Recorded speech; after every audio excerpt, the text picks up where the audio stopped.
Yolumuzun yâre kalmadı sözüm. Gidelim yolumuzun yâre kalmadı sözüm. Yoluna baka baka kaldı iki gözüm. Yoluna zırlamaktan kaldı iki gözüm. Gidelim yolumuzun yâre kalmadı sözüm.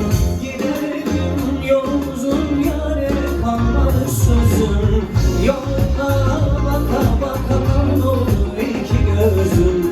Yoluna ağlamaktan kaldı iki gözüm.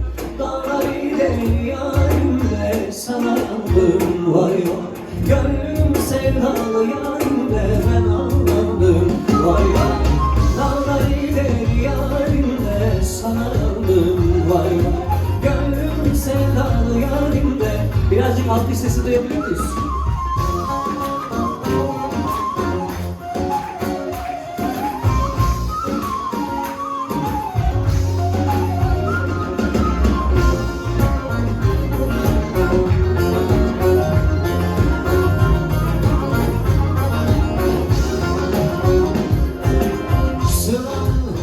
Bacaları gündüzü geceleri, sıranın bacaları gündüzü geceleri.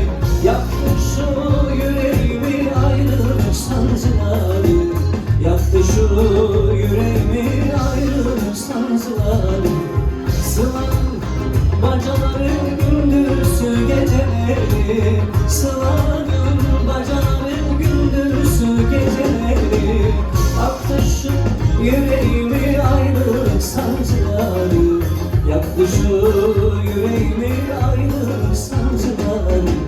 Dağlar ile yarimle sana yandım vay. Gönlüm sevdalı yarimle ben ağladım vay vay. Dağlar ile yarimle sana yandım vay. Gönlüm sevdalı yarimle. Yeniden alkış sesi duyabiliyor muyuz?